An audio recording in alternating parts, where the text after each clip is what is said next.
On the articular part of the exam, we're going to be trying to have the patient established in a position where comfortable that they're solid on the table, that they can be as upright as possible.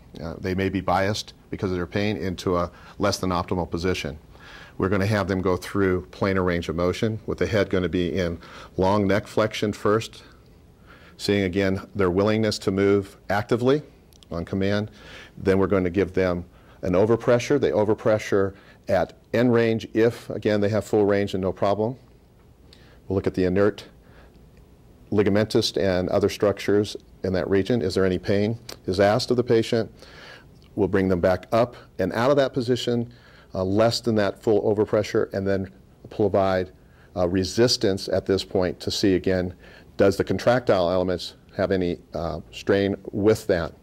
If the patient is more in a subacute situation, we may, through the full range actively to see willingness, may have to move them out of the position a little bit to do overpressure if they're uncomfortable, and even more out of the position if they need resistance at a more comfortable level, just depending on the level of strain that's occurring.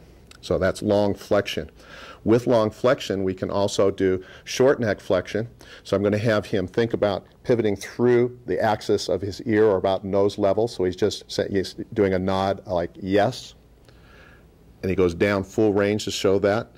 Again, that's bringing in the upper cervical region into that short neck flexion. We again do a bit of overpressure. Again, I'm giving him support in the lower neck, hand pressure a little bit to give overpressure. And again, at that point, bring him slightly out so that you can bring in some resistance to that. A third motion that we can do is also have them do an axial position where they do a more protrusive position. Again, putting the lower neck into flexion and the upper neck into axial, more of an axially extended position.